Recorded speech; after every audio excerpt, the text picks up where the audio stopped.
دافع يوم تمور السماء مورا وتسير الجبال سيرا فويل يومئذ للمكذبين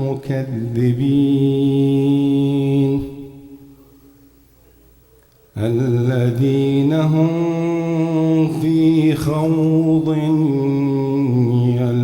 يلعبون يوم يدعون إلى نار جهنم دعا هذه النار التي كنتم بها تكذبون هذه النار التي كنتم بها تكذبون أفسحر هذا أم أنتم لا تبصرون اصلوها فاصبروا أو لا تصبروا اصلوها فاصبروا أو لا تصبروا سواء عليكم إنما تجزون ما كنتم تعملون إن المتقين في جنات ونعيم فاكهين بما آتاهم ربهم ووقاهم ربهم عذاب الجحيم كلوا واشربوا هنيئا بما كنتم تعملون متكئين على سرر مصفوفة متكئين على سرر مصفوفة وزوجناهم بحور عين والذين آمنوا واتبعتهم ذريتهم بإيمان ألحقنا بهم ذريتهم وما ألتناهم من عملهم من شيء كل امرئ بما كسب رهين كل امرئ بما كسب رهين وأمددناهم بفاكهة ولحم مما يشتهون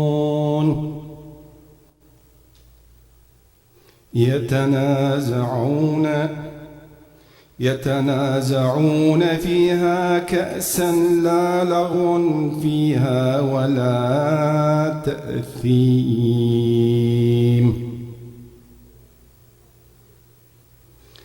ويطوف عليهم غلمان لهم كأنهم لؤلؤ مكنون وأقبل بعضهم على بعض يتساءلون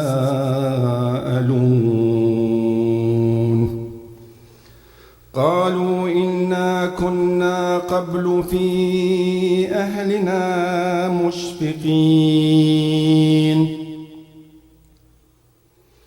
فمن الله علينا ووقانا عذاب السموم إنا كنا من قبل ندعوه إنه هو البر الرحيم فذكر فما أنت بنعمة ربك ربك بكاهن ولا مجنون أم يقولون شاعر نتربص به ريب المنون قل تربصوا فإني معكم من المتربصين أم تأمرهم أحلامهم بهذا أم هم قوم طاغون أم يقولون تقوله بل لا يؤمنون فليأتوا بحديث مثله إن كانوا صادقين أم خلقوا من غير شيء أم هم الخالقون أم خلقوا السماوات والأرض بل لا يوقنون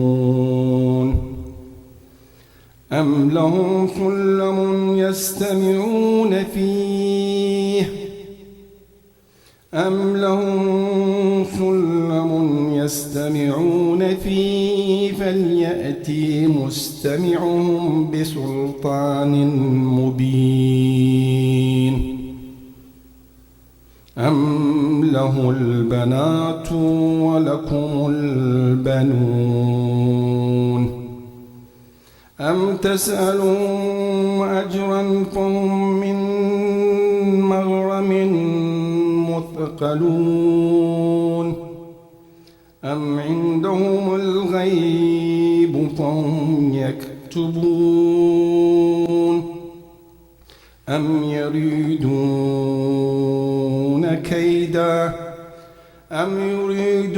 كيدا فالذين كفروا هم المكيدون أم لهم إله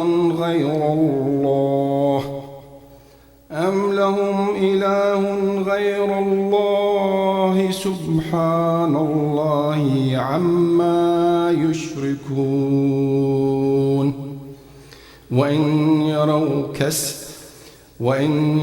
كسفا من السماء ساقطا يقولوا سحاب مركوم صدق الله العلي العظيم اللهم صل على محمد وآل محمد.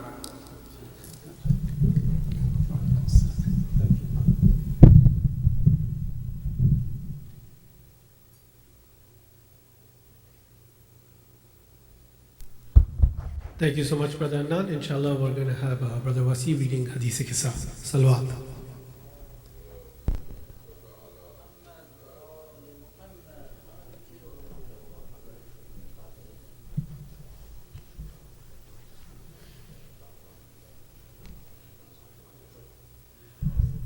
محمد وآل محمد صلوات اللهم صل على محمد وآل محمد. Bismillahir Rahmanir Rahim.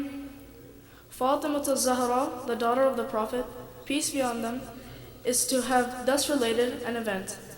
My father, the Prophet of Allah, came to my house one day and said to me, "Peace be on you, Fatima." I replied, "And upon you peace." Then he said, "I feel weakness in my body." I said, "May Allah protect you from weakness, father." He said, "Fatima, please bring the Yemeni cloak and cover me with it." So I brought the Yemeni cloak and covered him with it. Then I looked at him and saw that his face was shining like a full moon with its glory and splendor.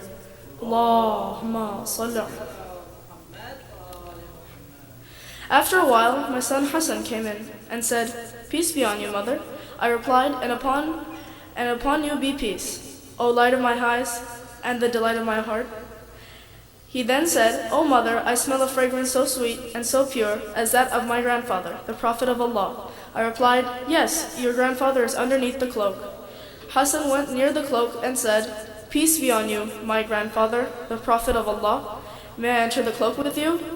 He replied, And upon you be peace, my son and the master of my fountain. You are given the permission to enter. So Hassan entered the cloak with him. Allahumma salli ala. After a while, my Hussein came in and said, Peace be on you, mother. I replied, And upon you be peace, O light of my eyes and the delight of my heart. He then said, O mother, I smell a fragrance so sweet and so pure as that of my grandfather, the Prophet of Allah. I replied, Yes, your grandfather and your brother are underneath the cloak. Hussein stepped towards the cloak and said, Peace be on you, my grandfather, the chosen of Allah. May I enter the cloak with you? He replied, And upon you be peace, my son. And interceder of my followers, you are given the permission to enter. So Hussein entered the cloak with them. Allahumma salli ala. After a while, Abu Hassan, Ali ibn Abi Talib, came in and said, Peace be on you, O daughter of the Prophet of Allah. I replied, And upon you be peace, O father of Hassan and the commander of the faithful. He then said, O Fatima, I smell a fragrance so sweet and so pure as that of my brother and my cousin, the Prophet of Allah. I replied, Yes, he is underneath the cloak with your 2 sons. So Ali went near the cloak and said, Peace be on you, Prophet of Allah. May I enter the cloak with you? He replied, And upon you be peace, my brother, my successor, and my standard bearer. You are given the permission to enter. So Ali entered the cloak with them. Allahumma salli ala Muhammad. Then I stepped forward and said, Peace be on you, my father, O Prophet of Allah. May I enter the cloak with you? He replied, And upon you be peace. My daughter, O part of myself, you are given the permission to enter. So I entered the cloak with them. Allahumma salli ala Muhammad. Getting together underneath the cloak, my father, the Prophet of Allah, held the 2 ends of the cloak and raised his right hand towards the heavens and prayed, O Allah, these are the people of my household. They are my confidants and my supporters. Their flesh is my flesh, and their blood is my blood. Whoever hurts them, hurts me too. Whoever displeases them, displeases me too. I'm at war with those who are at war with them. I'm at peace with those who are at peace with them. I'm the enemy of their enemies, and I'm the friend of their friends. They are from me, and I am from them. O Allah, bestow your blessings, benevolence, forgiveness, and your pleasure upon me and upon them, and keep them away from impurity and flaws, and keep them thoroughly purified. Then the Lord Almighty Allah said, O my angels, O residents of my heaven, verily I have not created the erected sky, the stretched earth, the illuminated moon, the bright sun, the rotating planets, the flowing seas, and the sailing ships, but for the love of these 5 underneath the cloak. Gabriel, the trusted angel, asked, Who are under the cloak? The Almighty answered, They are the household of the Prophet, and the assets of prophethood. They are Fatima, her father, her husband, and her 2 sons. Allahumma salli ala. Gabriel said, O Lord, may I fly to earth to be the 6th of them? Allah replied, Yes, you are given the permission. Gabriel, the trusted, landed near the Prophet and said, Peace be on you, O Prophet of Allah. The All-Highest conveys His peace on you and His greetings, and says, By my honor and glory, O my angels, O residents of my heavens, verily I have not created the erected sky, the stretched earth, the illuminated moon, the bright sun, the rotating planets, the flowing seas, and the sailing ships, but for your sake and love. And Allah has given me permission to enter the cloak with you. May I join you, O Prophet of Allah? The Prophet replied, And peace be on you, O trusted bearer of Allah's revelations. You are granted the permission. So Gabriel entered the cloak with us. Allah. Gabriel said to my father, Allah sends His revelations to you. Verily Allah's desire to keep you away from impurities and flaws, O people of household, and keep you thoroughly purified. Then Ali said to my father, O Prophet of Allah, tell me, what significance has Allah given for getting together underneath this cloak? The Prophet replied, By Him who rightfully appointed me a prophet, and chose me a messenger for the salvation of the mankind. Whenever and wherever an assembly of our followers and friends mention this event, Allah will bestow on them His mercy and blessings. Angels will encircle them as asking Allah the remission of their sins until the assembly disperses. So Ali said, "Verily, by the Lord of the Kaaba, we and our followers are the winners." Allahumma salli ala. Then my father replied, "By him who rightfully appointed me a prophet and chose me a messenger for the salvation of the mankind, whenever and wherever an assembly of our followers and friends mention this event, there shall be none grieved, but Allah will remove his grief. There shall be none distressed, but Allah will dispel his stress. There shall remain none wish seeker, but Allah will grant his wish." Ali, peace be upon him, said, "Then we have won and attained pleasure. I swear it by Allah, so have our adherents. They have won and attained pleasure in this world and in the hereafter. I swear it by the Lord of the Kaaba." Allah.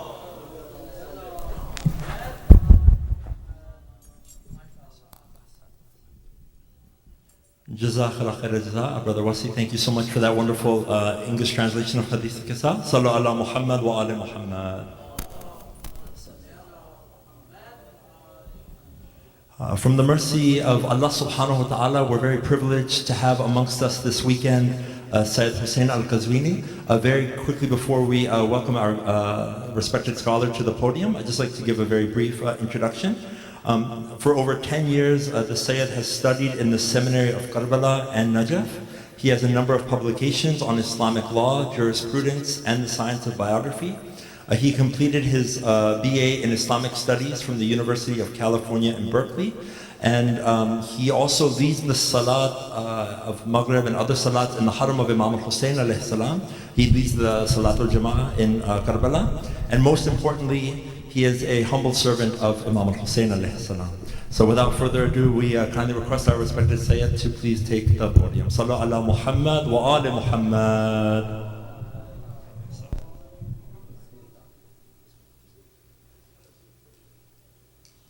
Sallu ala Muhammad wa ali Muhammad.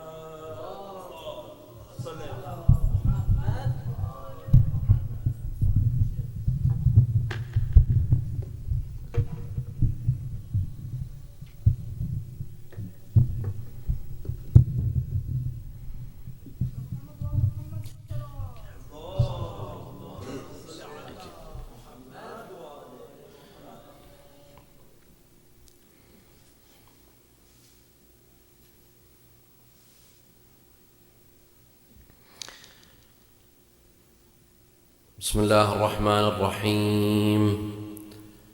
صلى الله عليك يا رسول الله. صلى الله عليك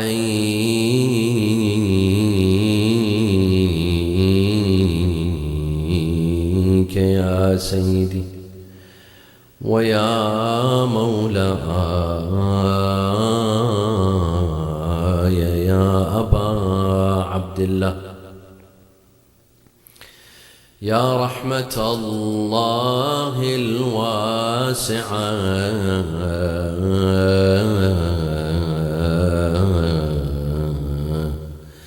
ويا باب نجاة الأمة ويا عبرة كل مؤمن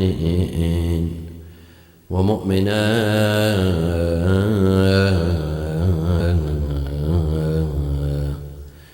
يا ليتنا كنا معكم سادتي فنفوز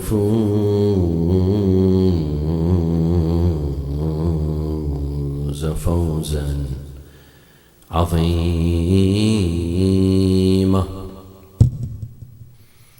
أعوذ بالله من الشيطان الرجيم. بسم الله الرحمن الرحيم. ما آتاكم الرسول فخذوه وما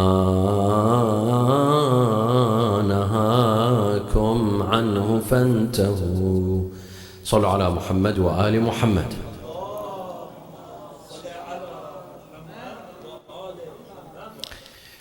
We followers of Ahlul Bayt, we believe that the Holy Quran and the holy household are equally important. And they were left behind by Rasulullah sallallahu alaihi wasallam. And they are the two weighty things. And in the famous hadith, Hadith al-Thaqalain, Rasulullah says, Inni tarikum fikum al-Thaqalain, Kitab Allah wa itrati. I leave behind the two weighty things, the book of Allah and my household. Ma in tamassaktum bihima, if you hold on to both of them, lan tadillu ba'di abada. You will never be deviated. You will never deviate. You will never go astray. Hence, we take both seriously, the Holy Quran and the Hadith of Ahl al-Bayt. The Hadith of Ahl al-Bayt is just as important. And hence, the Imams, the Ahl al-Bayt, they emphasized on preserving their Hadith, writing their Hadith, memorizing their Hadith, understanding their Hadith. We have narrations that tell us أسرعوا إلى أولادكم بتعليم الحديث قبل أن يسبقكم إليهم المرجئة, that quickly teach your youth our hadith before the murji'ah. The murji'ah, they were a school of thought at the time of Imam al-Sadiq, a deviated, a splinter group.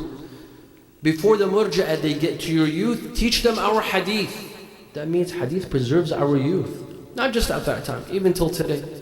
If we memorize the hadith of the Ahl Bayt, understand the hadith of Ahl Bayt, contemplate, the hadith of Ahl Bayt is light, nur. Hadithuhum nur, kalamukum nur. The hadith of Ahl Bayt is pure light. In one tradition, Imam Sadiq alayhi salam says, اعرفوا منازل الرجال بقدر روايتهم عنا. He says, know the value of men and women. Here, men doesn't literally mean men, but mu'mineen, know the value of mu'mineen according to what? What's the scale? How much hadith do they know? How much hadith have they preserved? How many hadith have we memorized? Have we understood? Do we understand and contemplate over? We have narrations that tell us never deny a hadith. Even if it seems weird to you, irrational, or illogical to you, don't say there's a problem with this hadith. First say, I cannot understand it. I cannot comprehend this hadith. It's above my pay grade. It's above my intellectual level. Maybe if I contemplate over it, if I think over it, perhaps this hadith will make sense. Just by reading a hadith quickly, and for example, there's karamat, there's fada'il, there's virtues to the Ahl al-Bayt, for the Imams, and it doesn't make sense to us. It doesn't mean that this is a fabricated hadith. It could mean that I'm not understanding it. It's above my level. And hence, a hadith that is narrated by a reliable source should not be denied. We should not quickly rush and say, no, this is a fake hadith. This is a fabricated hadith. The Imam says, فَإِنَّهُ لَا عُذْرَ لَأَحَدٍ مِّن مَوَالِينَا فِي التَّشْكِيكِ فِيمَا يؤديه عنا ثقاتنا, that if some of our reliable transmitters, some of our reliable companions, they tell you that Imam al-Baqir, Imam al-Sadiq, so and so Imam, he said this hadith, and you quickly reject, the Imam says you have no excuse. There's no justification. Don't deny a hadith right away because it doesn't suit you, or it doesn't suit your culture or customs. We have to be very careful. Unfortunately, there's a trend. If a hadith does not make sense to us immediately we eradicate that hadith. We brush that hadith off. No, maybe it doesn't make sense to you, but it'll make sense to others. It requires contemplation, requires thinking. The Imam says, hadithuna sa'bun mustas'ab, that our hadith, not everyone can handle the hadith of the Imams. There were individuals during the lifetime of the Ahl al-Bayt, they could not handle their hadith. And hence the Imams, not only did they practice taqiyya with others, sometimes they practiced taqiyya with their own companions. Why? Because they were not all on the same intellectual level. They were not all on the same ma'rifah level. Some had more ma'rifah than others. Those with low ma'rifah, the Imams had to practice taqiyya with. Because he might accuse the Imam of kufr, of disbelief. Why? Because the Imam says something and he cannot comprehend it. طيب. Our ulama went through a great deal of work and jihad in preserving hadith, and preserving the narrations of Ahlul Bayt. The Quran was preserved. The Quran, Allah protected it. إِنَّا نَحْنُ نَزَّلْنَا الذِّكْرَ وَإِنَّا لَهُ لَحَافِظُونَ. That we have revealed the Quran and we shall protect it. But for the hadith of Ahlul Bayt, the enemies of Ahlul Bayt worked tirelessly to destroy their ahadith. Our ulama made a great effort to preserve these ahadith, to compile them in compendiums, like Shaykh al-Kulayni in his Al-Kafi. Al-Kafi should not be taken lightly. Of course, we don't claim that everything in Al-Kafi is authentic and sahih. Unlike our Sunni brothers and sisters who believe that everything in Sahih al-Bukhari is sahih. In fact, Bukhari himself, when he wrote his book, he called it Al-Jami' al-Sahih. He claims that everything in his book is sahih. Al-Kulayni doesn't. Al-Kulayni doesn't make such a claim. But he says that I worked for 20 years. It took Al-Kulayni 20 years to compile Al-Kafi. And he went from city to city, from village to village, to compile the narrations of Ahlul Bayt. He went knocking on doors. Do you have any hadith? Do you have any hadith? And he filtered out the traditions, and he gave us the pure traditions of Ahlul Bayt. So they went through a great deal of trouble. Shaykh al-Saduq, in his books like Man La Yahdharu al-Faqih, which is an excellent source on fiqh. In fact, Shaykh al-Saduq has a book on hadith called Madinatul Ilm, if I'm not mistaken. Madinatul Ilm. This book was lost. It's lost. Our ulama say that if this book had survived, we have some parts of it today. If we had the whole entire book today, we would have had 5 sources of hadith, not 4. 5. Al-Saduq would have had 2 books on hadith, Man La Yahdharu al-Faqih and this Madinatul Ilm. But it was lost. It was lost. Although our ulama had major efforts in preserving the traditions of Ahlul Bayt, word for word. The companions of the Imams, they wouldn't simply paraphrase what the Imam said. No, they would tell us word for word how the Imam spoke, how he said it, how he paused. They would relate this to us. Why? Because this is the knowledge that the Imams wanted us to have. This light, this nur of Ahlul Bayt, salawatullahi wa salamu alayhim. So the Allahumma salli ala Muhammad wa ala Muhammad. So the early scholars, they had their attempts, their efforts of preserving hadith. The later scholars, the 3 Muhammads and the later Muhammads. The first Muhammad al-Kulayni, Muhammad ibn Yaqub al-Kulayni, Muhammad ibn Ali ibn Babawayh al-Saduq, and Muhammad ibn al-Hasan al-Tusi. These 3 scholars, early scholars, al-Kulayni, al-Saduq, al-Tusi, they preserved our hadith. And then the later Muhammads, 3 Muhammads. Muhammad al-Hurr, Muhammad ibn al-Hasan al-Hurr al-Amili, the author of Wasa'il al-Shi'a. Muhammad al-Fayd al-Kashani, the author of As-Safi or Al-Wafi. And Muhammad Baqir al-Majlisi, the author of Bihar al-Anwar. So we always had scholars who preserved the traditions and ahadith of Ahlul Bayt. This was an introduction. Tonight, my dear brothers and sisters, we'd like to discuss something very important. And that is, we have several types of hadith. Hadith is the traditions and the sayings of the ma'soomeen, the infallibles, starting with Rasulullah sallallahu alayhi wa alayhi, up until the 12th Imam. The 14 ma'soomeen, all their sayings were collected. That is hadith. That is hadith. Now hadith ranges on lots of topics, but we have 5 main categories of hadith. Number 1, aqa'id, theology. We have plenty of narrations on aqa'id, So believing in God, believing in the prophets, believing in the imams, believing in asma, in the day of judgment, heaven, hell, angels, things that we have to believe in, aqa'id. We have plenty of narrations on aqa'id. This is the first category. The second category is fiqh. We have traditions on fiqh. In fact, most of our traditions, most of our hadith are on fiqh. So for example, Al-Kafi is divided into 3 sections. You have Usul Al-Kafi, the first 2 volumes. Al-Kafi is 8 volumes. The first 2 volumes is Usul Al-Kafi, basically on aqa'id. And then starting from volume 3, it's Furu' Al-Kafi. Furu' it's Usul Al-Din and Furu' Al-Din. Furu' Al-Din is what? Fiqh, ibadat, praying, fasting, giving khums, giving zakat, going to hajj, marriage, divorce, business transactions. That's furu'. Most of our hadith pertain to fiqh. So this is the second category. The first is aqa'id, the second is fiqh. Number 3, tafsir. We have a lot of traditions on tafsir, explaining to us the Holy Quran.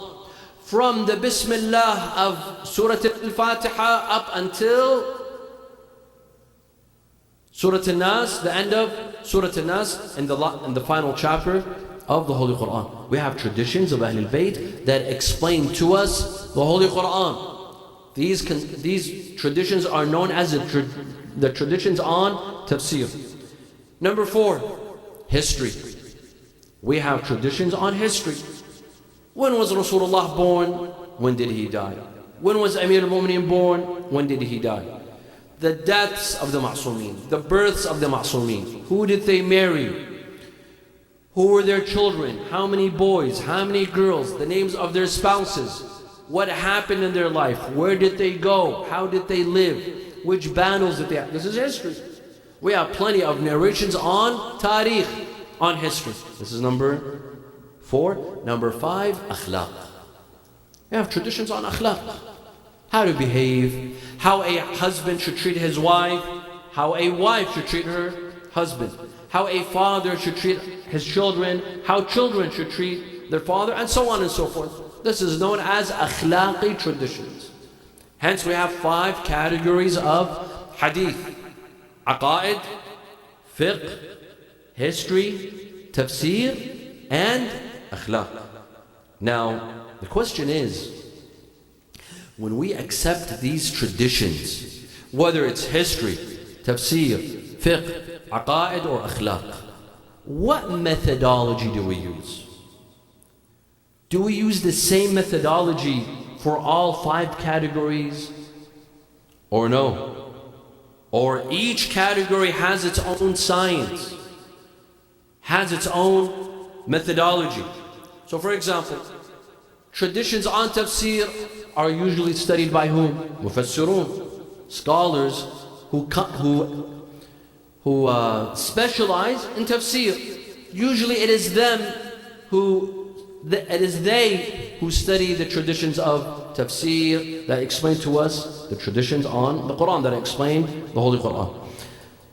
Traditions on aqa'id, ahadith on aqa'id are usually studied by whom? Theologians, mutakallimun. Those who don't discuss fiqh, but rather what we should believe in.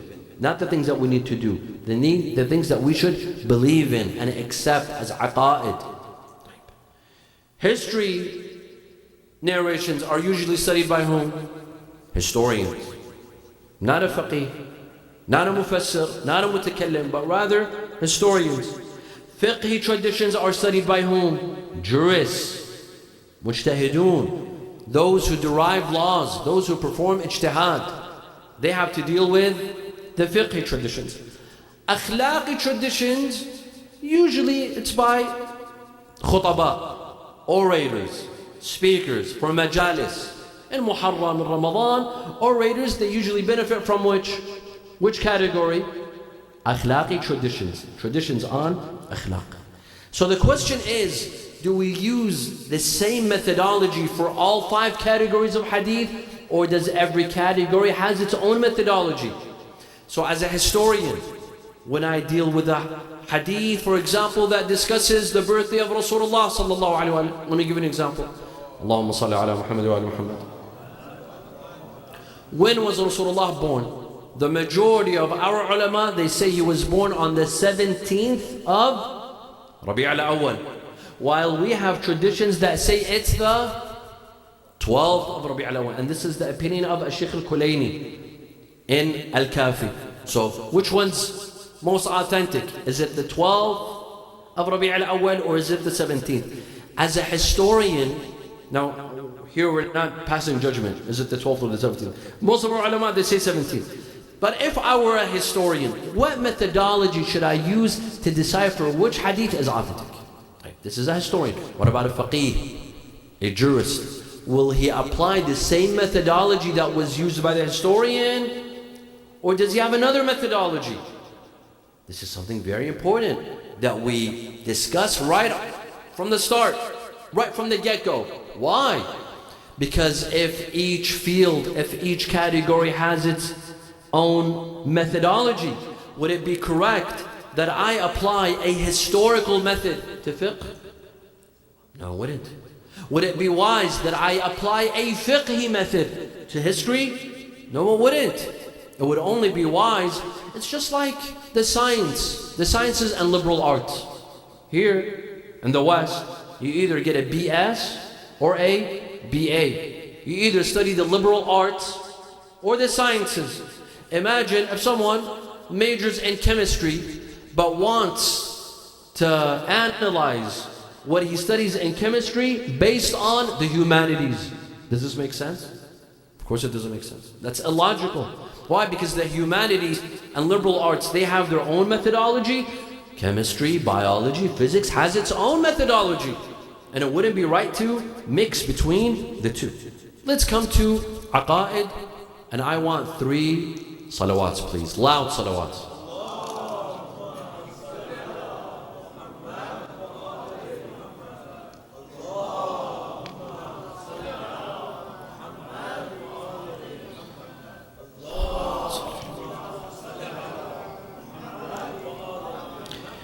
Let's come to aqa'id first. Again, what is aqa'id? Aqa'id comes from aqeedah. What I have to believe in, what I have to accept as a mu'min, as a Muslim, as a believer. What is it that I have to be? What is it that I have to believe in and accept? What will I be asked about by Munkar and Nakir in my grave? In the first night of my grave, I will be asked about my aqeedah, my aqa'id. Where do I take my aqa'id from? I am now facing a lot of narrations, a lot of traditions, whether it's in Al-Kafi or Bihar al-Anwar.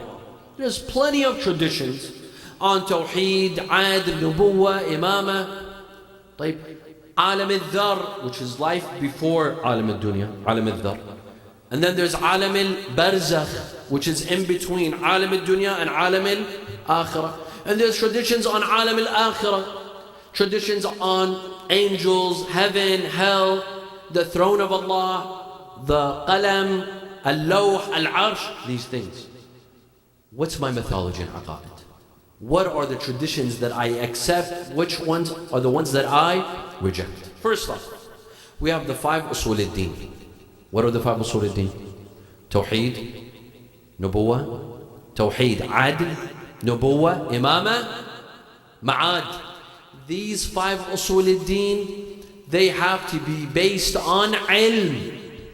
They have to be based on yaqeen, on certainty, not based on isolated reports. What do I mean by isolated reports? Khabar wahid. You pick up, for example, Al-Kafi or any other book on hadith. You read 1 hadith, 2, 3, and you say, khalas, I picked up my aqa'id. That's not enough. In aqa'id, you need certainty. And how do you receive certainty? Through multiple reports.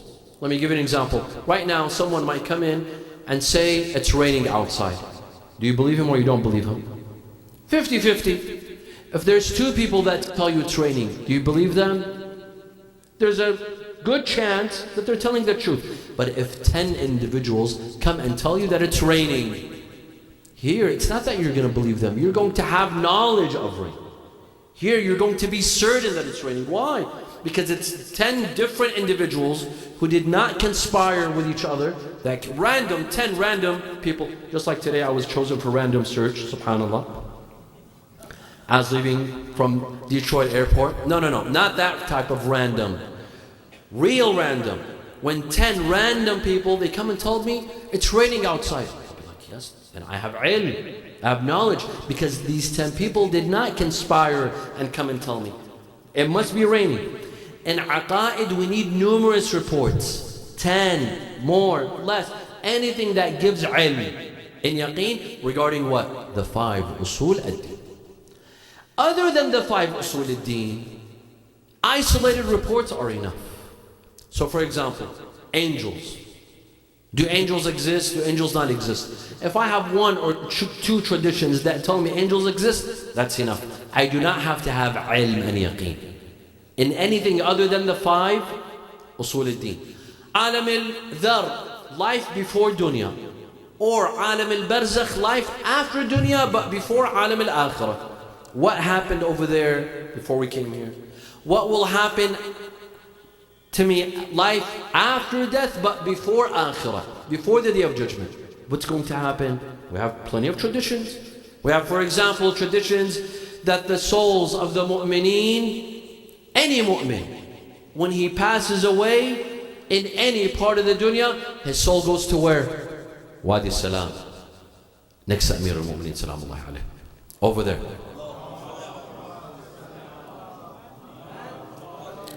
While the souls of the munafiqeen and the kuffar, they go to a valley, where? In Yemen. Why Yemen? I don't know. But we have traditions like this. Can we accept such traditions? Do they have to give me yaqeen and ilm? No. If there's a couple of reports, isolated reports, that is certainly enough. And the best books, the best sources for aqa'id, number 1, Usul al-Kafi. Number 1, definitely, hands down, Usul al-Kafi by Shaykh al-Kulayni. In fact, it's not only the best source on aqa'id, it's the best source on fiqh as well. Usul al-Kafi is our best book after Al-Quran. Al-Quran al-Karim. The best book after it when it comes to traditions and authentic. Of course, Nahj al-Balagha is up there as well. Nahj al-Balagha is up there. But perhaps al-Kafi takes precedence before Nahj al-Balagha. Usul al-Kafi is an excellent source on aqa'id. At-Tawheed by Shaykh al-Saduq is an excellent source on aqa'id. Al-I'tiqadat by Shaykh al-Saduq is an excellent source. His student Al-Mufid has a book called Tasheeh al-I'tiqadat. That's an excellent source on aqa'id. Of course, these books are in Arabic, and that we hope, inshallah, that the younger generation will learn Arabic and will translate all of these sources into English. Let's come to fiqh. What is our methodology in fiqh? Now we left aqa'id, we come to fiqh. As a jurist, as a mujtahid, you face plenty of narrations, plenty of traditions. And Al-Kafi, Man La Yahduru Al-Faqih, At-Tahdib, Istibsat. These are the 4 main sources of hadith. And there's plenty of other sources. As a jurist, which sources do you rely on? Which sources do you not? Which traditions do you rely on? Which traditions do you not? Our former scholars, my dear brothers and sisters, our former scholars like Al-Murtala, Sayyid Al-Murtala, the brother of Al-Sharif Al-Radhi, who compiled the sermons and traditions of Amir al-Mu'mineen and Nahj al-Balagha. Sharif al-Radhi was known in aqa'id and known for being very eloquent. As-Sayyid al-Murtala was a jurist. 2 brothers, excellent. Both excelled academically. But As-Sayyid al-Murtala was a mujtahid. And he was the top mujtahid of his time. The top marja' of his time. Sayyid al-Murtala, he required for a tradition to have authority in fiqh, it had to be numerous, mutawatir. So again, 1 tradition would not be enough. 2, 3 is not enough. He would need at least 10. But for later scholars, after that period, no, today our scholars say 1 tradition is enough. 1 hadith is enough. But it has to have an authentic chain of narrators. Sahih al-sanad. The sanad has to be perfect. Don't bring me a hadith with a shady sanad.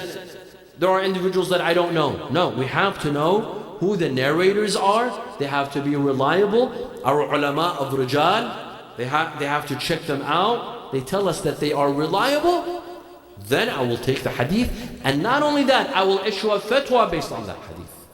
The day that you find a hadith that has a credible chain of narrators, all it takes is one hadith, as long as it does not conflict with the Holy Quran, as I will mention in a couple of minutes. We will take that hadith. And it has a reliable source. So it's found in Al-Kafi, Tahdhib, Istibsar, Malahdur al-Faqih, the 4 important sources of hadith. That's good enough. But if it does not have a strong chain of narrators, it will not be accepted.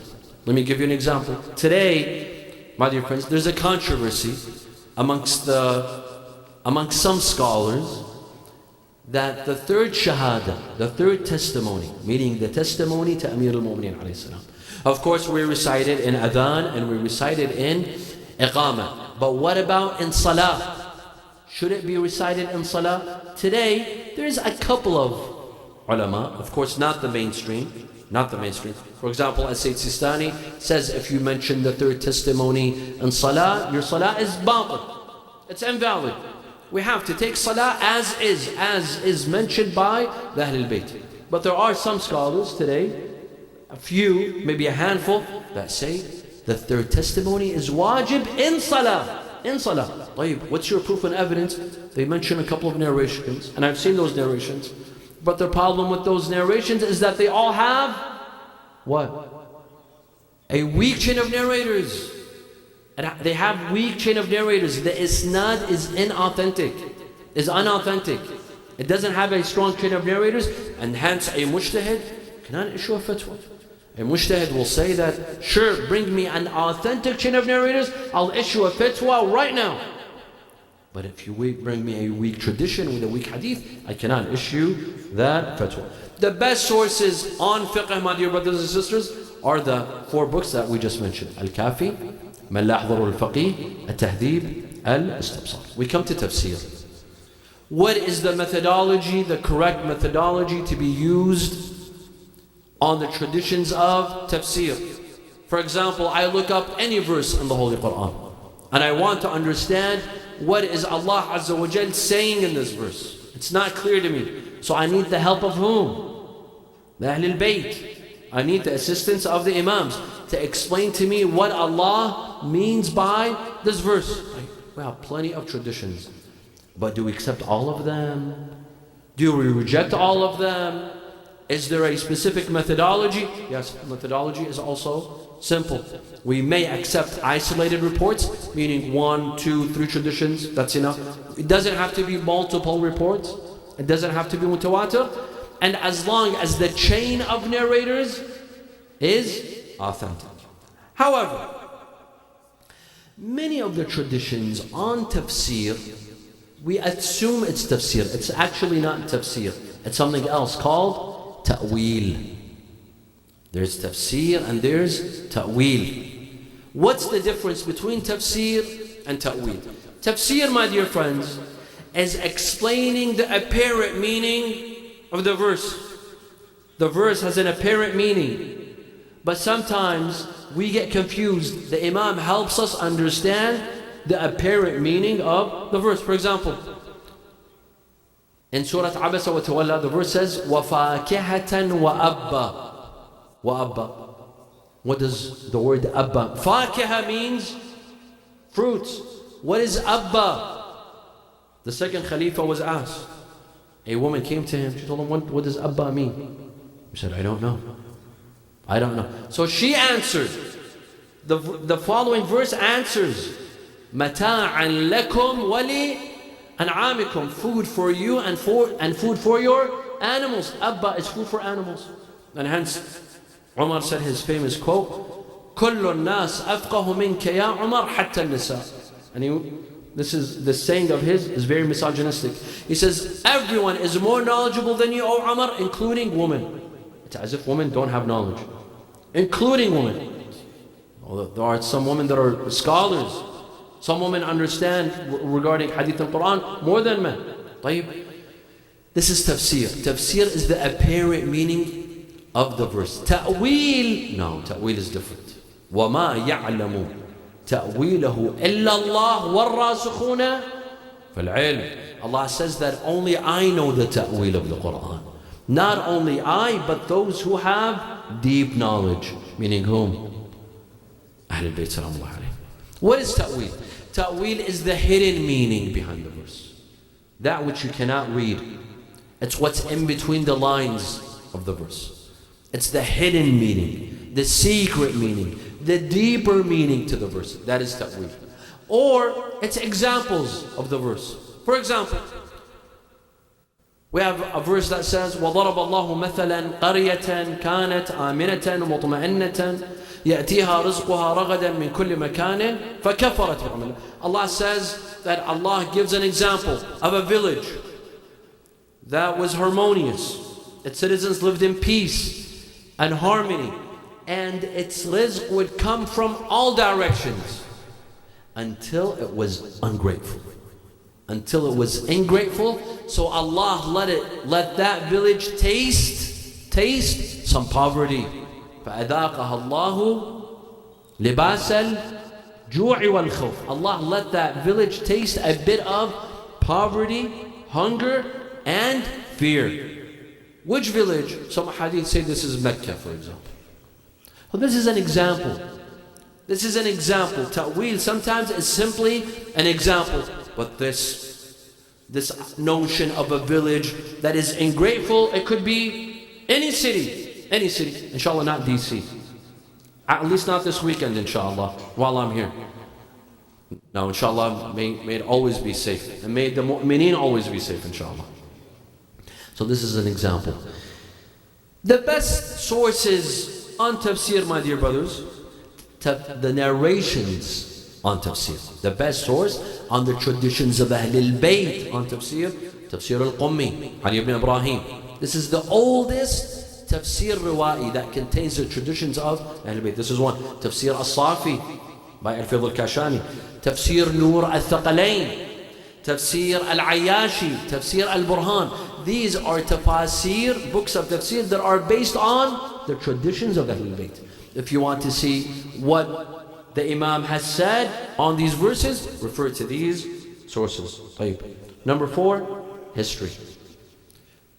We have traditions on history. As I mentioned, when was the Prophet born? When did he die? How many children did he have? Who were his wives? How many daughters does he have? For example, inshallah, this year during the Shahada of Rasulullah, I have a lecture. Unfortunately, won't be here. In New Jersey. Was Rasulullah murdered? This is history. This is history. We have traditions that say Rasulullah was murdered. These traditions, are they reliable or not reliable? Amongst history traditions, who were the daughters of Rasulullah? For example, Fatima al-Zahra alayhi salam, was she the only daughter of Rasulullah, or did Rasulullah have other daughters like Zainab and Kulthum and Ruqayyah? Who were these 3 ladies? Zainab, Kulthum and Ruqayyah. Were they his daughters? Were they the daughters of Sayyidah Khadija? Or were they daughters of the sister of Sayyidah Khadija? She was their aunt. Here there's different traditions, different ahadith. These ahadith pertain to history. So what's the methodology? Which ones can we rely on? Which ones can we not rely on? Again, here we take the hadith that come from credible sources. When it comes to history, we cannot rely on dubious sources. A source that came up recently. No, it has to be a credible source, an old source, a source that checks out with the ulama, not something contemporary. Something contemporary, someone written 20 years ago that claims, for example, these 3 ladies were the daughters of Sayyidah Khadija from a previous marriage. I'm not going to take this.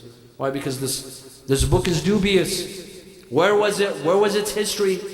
How come previous ulama did not know about this book? How come it came out 20 years ago? You see, in history, you have to act as a historian. You have to see the source. Is it a credible source? or not a credible source?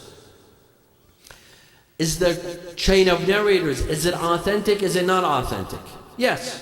Here, some ulama, they say that when it comes to history traditions, we can accept some weak traditions. What do I mean by weak? The sanad is weak, as long as there are numerous reports. If there are numerous reports, even if the sanad doesn't check out, the isnad doesn't check out, but we have plenty of narrations. For example, we have plenty of narrations that say the birthday of Rasulullah was on the 17th of Rabi' al-Awwal.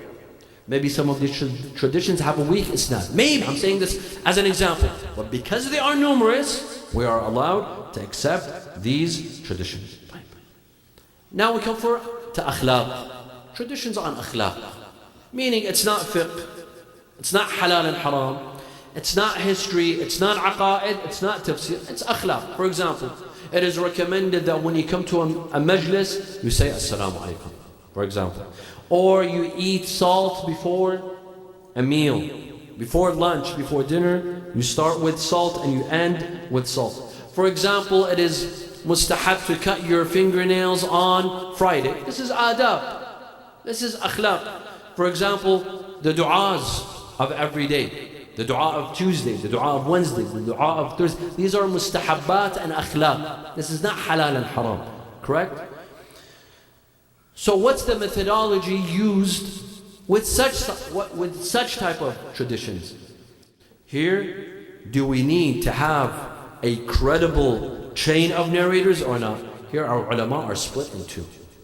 Previously, our ulama said that when it comes to mustahabbat, makruhat, akhlaq and adab, you do not need an authentic chain of narrators. Any hadith. For example, there's a hadith that says on the eve of every month, pay sadaqah. Do it, even if it doesn't have a strong chain of narrators. For example, there's a hadith that says on Thursday nights, perform this sort of a'mal. Or read this dua. Even if it doesn't have a strong chain of narrators, do it. This is one opinion. Another opinion says no. Even with mustahabbat, makruhat, akhlaq, adab, even if it's not halal or haram, you still need an authentic chain of narrators. And amongst those ulama, Sayyid Sistani, hafidhullah. Sayyid Sistani, his methodology in fiqh is that you require, a faqih requires an authentic chain of narrators, even when it comes to mustahabbat and makruhat. Let me give you an example. Ghusl. Does ghusl suffice for wudu or not? Here there's a split. There's a split between ulama. Some ulama say that ghusl al-janabah gives you wudu. You don't need to perform wudu. And ghusl al-jumu'ah. There are some ulama that don't even accept ghusl al-jumu'ah. Ghusl al-jumu'ah is mustahab, but does it give you wudu? Or do you still need to perform wudu? They say no, you still have to perform wudu.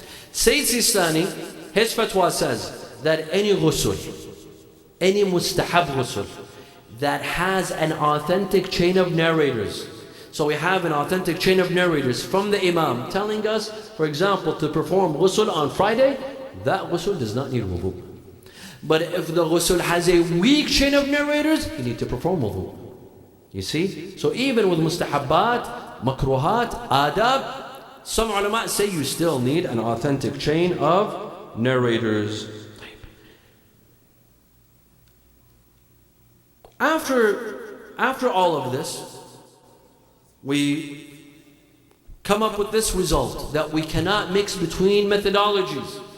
You could be a historian, you could be a jurist. You could be a mutakallim, scholar of theology. You could be a mufassir, scholar of tafsir. You cannot mix between the methodologies. You have to see what is your field, what is your area of concentration, what type of ahadith are you dealing with, and then you apply that methodology. So as a historian, you cannot apply a fiqh methodology. As a faqih, you cannot apply a history methodology. For example, in fiqh, a hadith may not conflict with the Holy Quran. This is a must. We have a hadith, Mu'tabarat as-Sukuni. Rasulullah says, إِنَّ عَلَى كُلِّ حَقٍّ حَقِيقَةٍ وَعَلَى كُلِّ صَوَابٍ نُورًا, that every truth has a sign. And every truth has light to it. You can tell if this is truth or it's falsehood. فَمَا وَافَقَ كِتَابَ اللَّهِ فَخُذُوهُ وَمَا خَالَفَ كِتَابَ اللَّهِ فَدَعُوهُ. Any hadith that is compatible with the Holy Book, act upon it.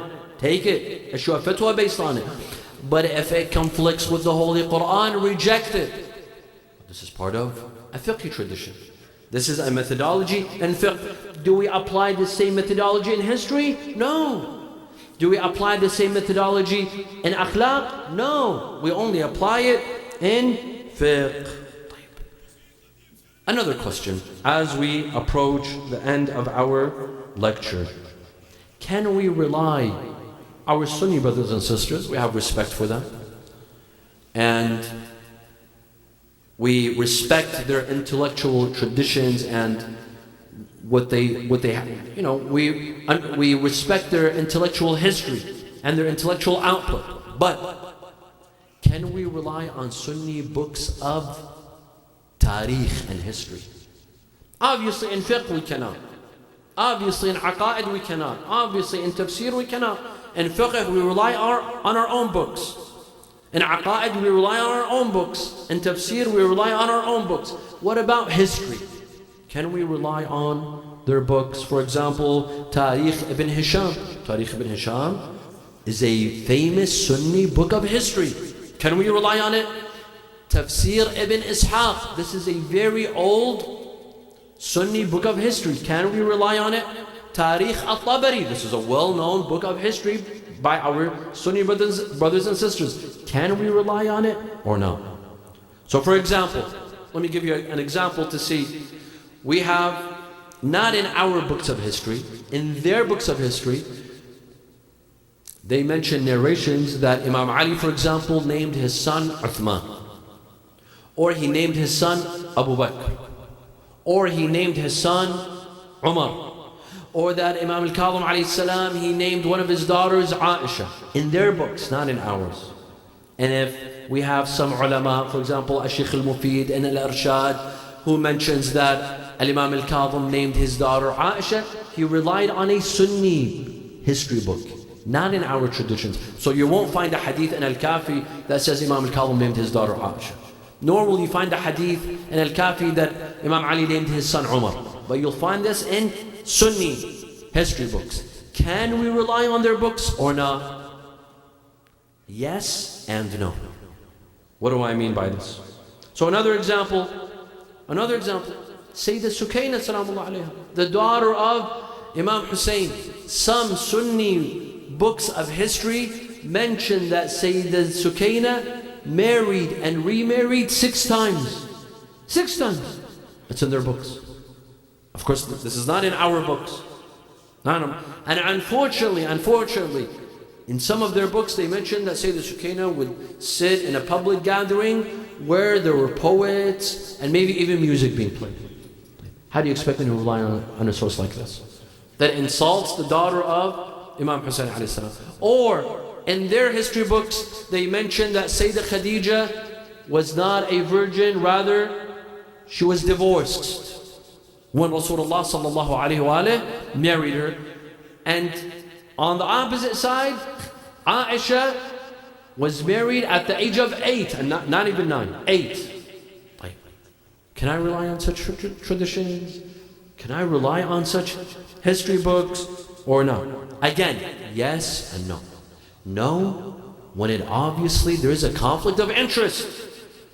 When there's a conflict of interest, I'm not going to accept. When you tell me that Aisha got married at the age of 9 and Khadija got married at the age of 40, there's a conflict of interest here. Why? Because you're making Khadija look old and you're making Aisha look young. There's a conflict of interest. Especially, by the way, those who ask, is it true that Rasulullah married Aisha at the age of 9? Do you know who's the narrator? Who's the narrator that narrates that? Aisha herself. Aisha herself. And it's obvious why. Because she wants to make herself look younger in comparison to the other wives of Rasulullah. And they have traditions that Khadija was 40 years old. While our ahadith and our ulama say she was not 40, she was 28. And she was a virgin. She was not a widow and she was not divorced. So if there's a conflict of interest, obviously we cannot rely on that hadith. Here we have to analyze. We have to assess. I can't tell you reject all of their traditions on history, nor will I tell you accept all of their traditions on history. I tell you analyze, think, ponder, assess. Take that hadith, see, is it problematic? Is it not problematic? Does it conform to our teachings? Is there a conflict of interest? If there's a conflict of interest, I'll leave that hadith aside. If there's no conflict of interest, I'll take it.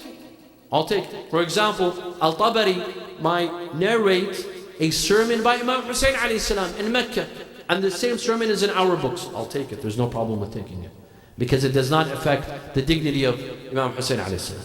You see? Lastly, traditions on Ashura and traditions on Imam Hussein. Riwayat on Karbala and Imam Hussein. In which category do they fall? Fiqh? No, they're not fiqh. Aqa'id? No, it's not a matter of aqa'id. Tafsir? It's not tafsir. Akhlaq? It's a matter of history. And hence it's important to use that methodology. You see, my dear friends, when we come to the traditions of Ashura and Imam Hussein, we apply a historical methodology and understanding the traditions of Karbala. And we rely on credible sources. When it comes to Karbala, we have credible sources. For example, Al-Luhuf ila Qatl al-Tufuf by Sayyid ibn Tawus. This is a credible source. Maqtal bin Mikhnif. This is one of the oldest maqatil. One of the oldest maqatil is Maqtal Abi Mikhnif. Unfortunately, it is not complete. All of it is not complete. And it might contain things that we are not used to. For example, Maqtal Abi Mikhnif, he mentions a few details that we've read otherwise. But nevertheless, it's one of the oldest sources on Karbala. Kamil al-Ziyarat by Ibn Qawlawayh. This is one of the best sources. And it contains authentic traditions of Ahlul Bayt on the day of Ashura. There are some, unfortunately, they leave excellent sources on Ashura and they rely on dreams. For example, this alim had this dream, or that alim had that dream. No, we don't need to rely on dreams.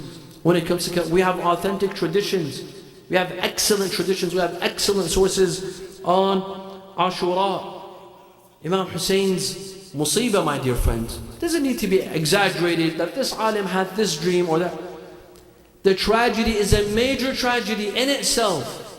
In itself, it doesn't need to be exaggerated by, no.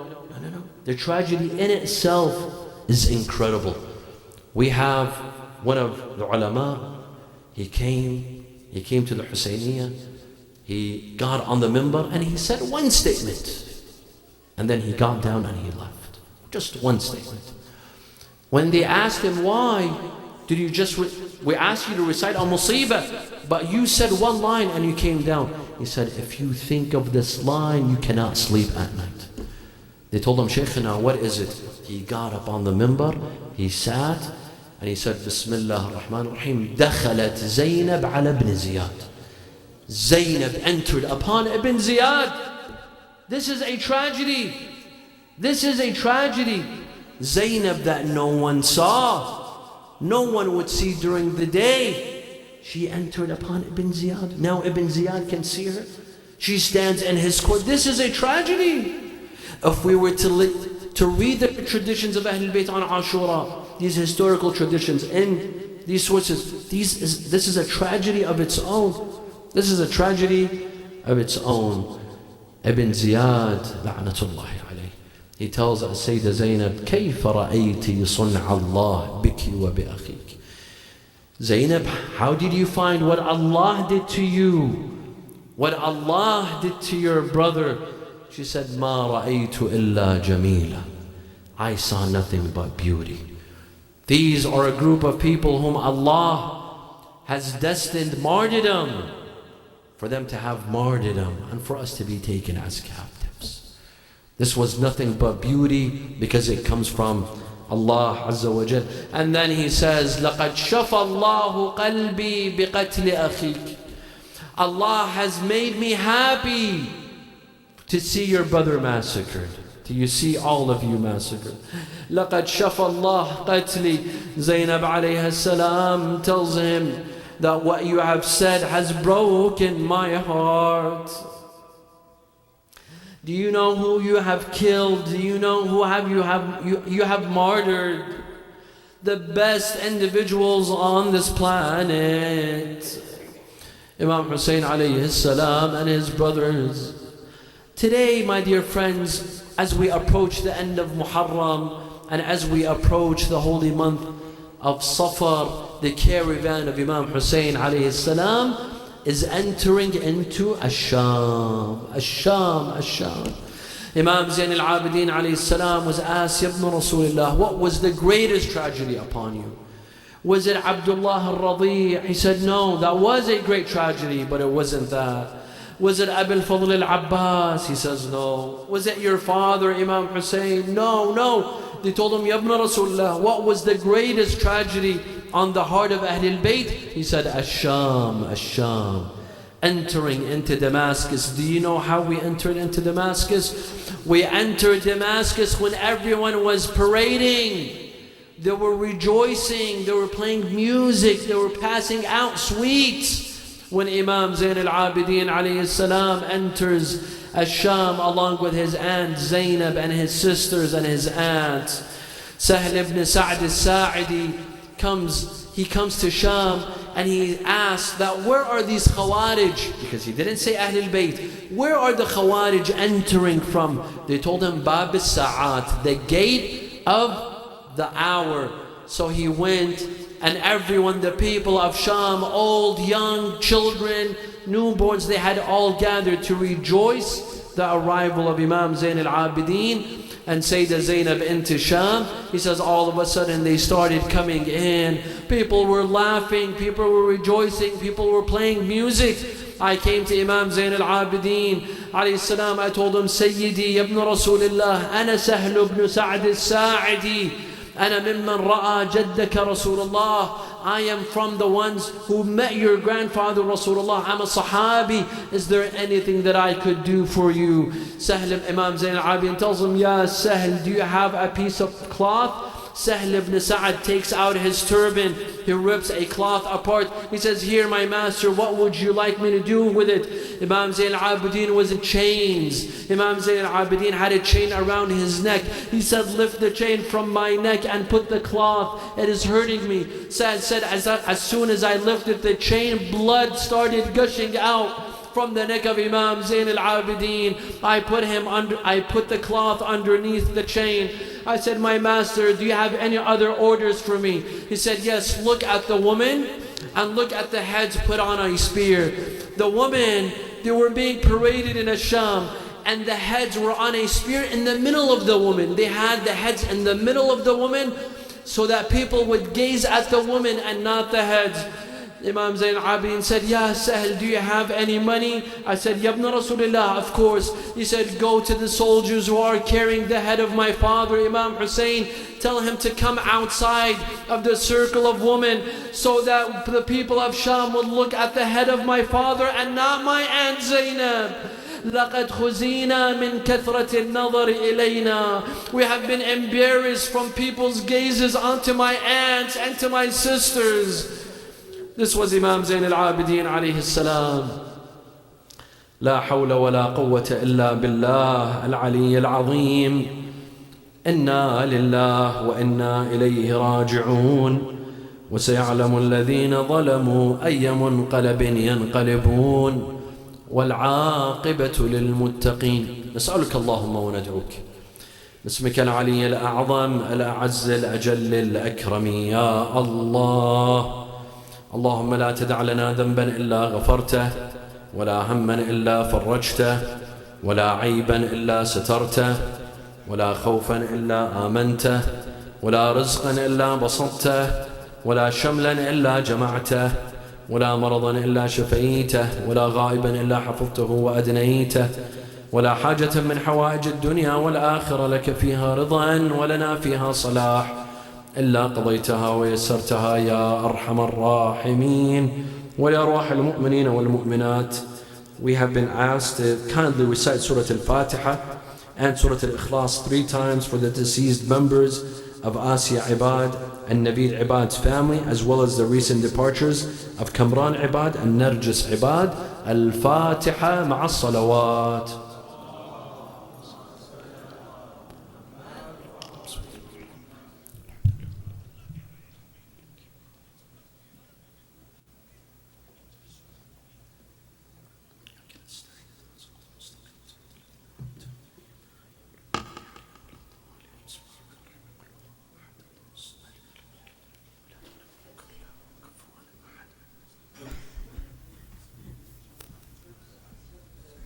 Hussein, Hussein, Hussein, Hussein, Hussein, Hussein, Hussein, Hussein,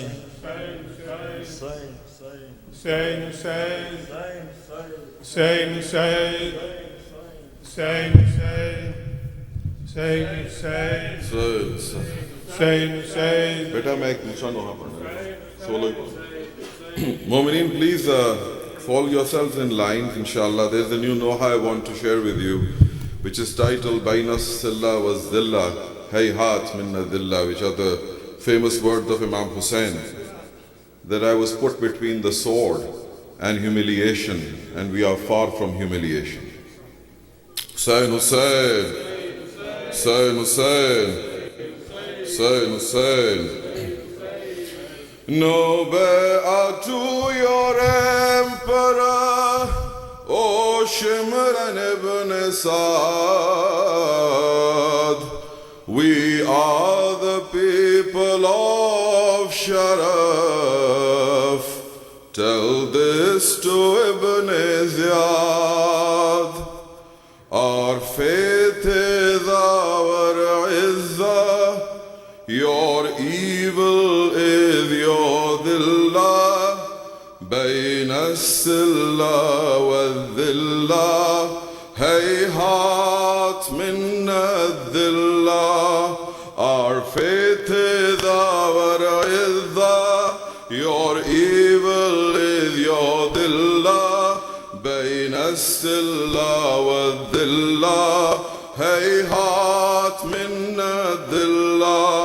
Our honor we remember, we shall never surrender. Bayna as-silla wal-dhillah, hayhat minna dhillah. Everyone, hayhat minna dhillah. Said Muslim ibn Awsijah, 'tis my will, O Habib, do not leave Al-Hussein alone until you are Shaheed. He is Hujjah of Allah, he is the son of Zahra. Bayna as-silla wal-dhillah, hayhat minna dhillah. We are the righteous nation, no to humiliation. Bayna as-silla wal-dhillah, hayhat minna dhillah. Everyone, hayhat minna dhillah. He is Shabih Mustafa, oh Ummah, can you see? He is Zabih Karbala, he is my son Ali. There is no one more worthy, taqaddam ya waladi. Bayna as-silla wal-dhillah, hayhat minna dhillah. Allah is our selector, Allah is our avenger. Bayna as-silla wal-dhillah, hayhat minna dhillah, hayhat minna. Said Ghazi to the army of inhuman ashqiya, stop me, you cowards, if you can, from reaching Al-Qama. I am the son of Haydar, who won Khandaq and Khaybar.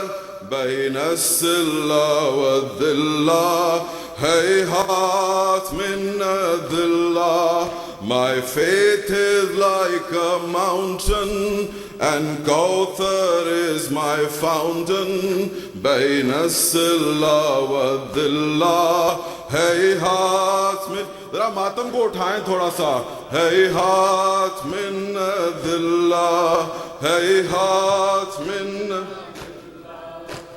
The Ashkiya paraded us from Kufa unto Sham. Baba, they put a shackle on my brother and Imam. My ears, they are still bleeding, but my lips are repeating. Baina silla wa dhillah. Hayhat min dhillah. For I am your Sakina, riding in your Safina. Baina silla wa dhillah. Hayhat min dhillah. Hayhat. Zainab, in voice of Ali, said, listen, O Yazid, this message of Husainiyat you can never defeat. Allah is our guarantor, but you shall have no shelter. Baina silla wa dhillah. Hayhat min dhillah. My brother did his duty, and all I saw was beauty. Baina silla wa dhillah. Hayhat min dhillah. Hayhat min. Remembering your martyrdom, your pain and imtihan, we nurture our readiness for Akhirul Zaman. We are your loyal Shia, Mahdi is our Mawla. Baina silla wa dhillah. Hayhat min dhillah. This honor we remember, we shall never surrender. Baina silla wa dhillah. Hayhat min dhillah. Hayhat min dhillah. The Ashkiya paraded us from Kufa unto Sham. Baba, they put a shackle on my brother and Imam. My ears, they are still bleeding, but my lips are repeating. Baina silla wa dhillah. Hayhat min dhillah. For I am your Ruqayya, riding in your Safina.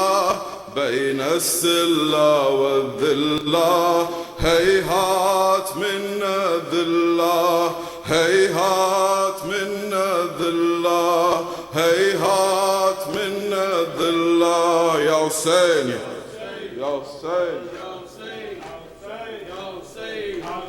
Ya Hussein, Ya Hussein, Ya Hussein, Ya Hussein, Ya Hussein. Inna Allah ma sabirin, Inna Allah ma sabirin, Inna Allah ma sabirin, Inna Allah ma sabirin, Inna Allah ma sabirin, Inna Allah ma sabirin, Inna Allah ma sabirin, Inna Allah ma sabirin. My father was dying of thirst by the side of the river. People wouldn't give us water, though we had children with us. Oh, people give us water.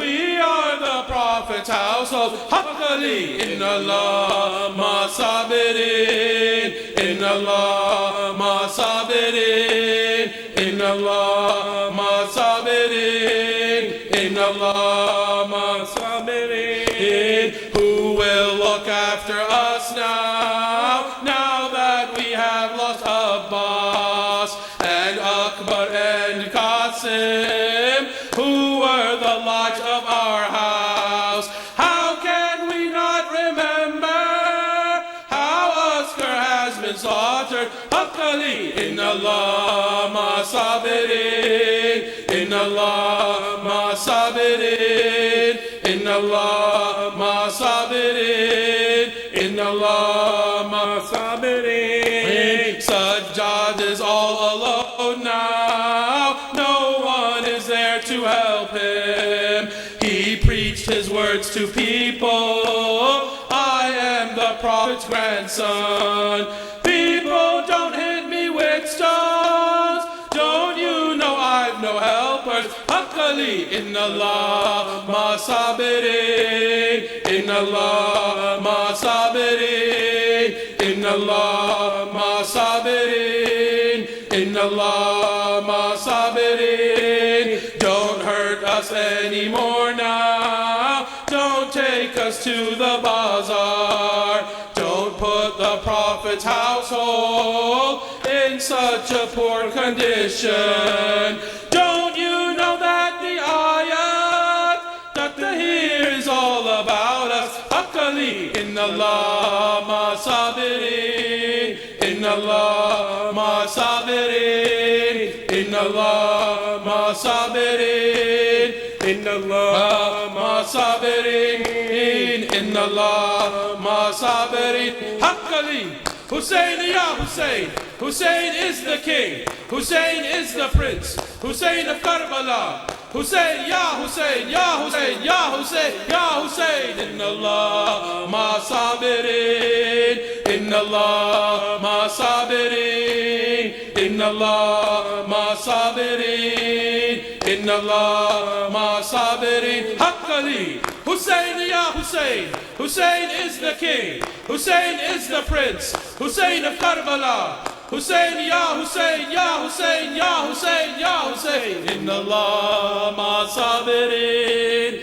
inna Allah ma sabirin. Hussein, Hussein, Hussein, Hussein, Hussein, Hussein, Hussein, Hussein, Hussein, Hussein, Hussein, Hussein. Allahumma salli ala Muhammad wa ala.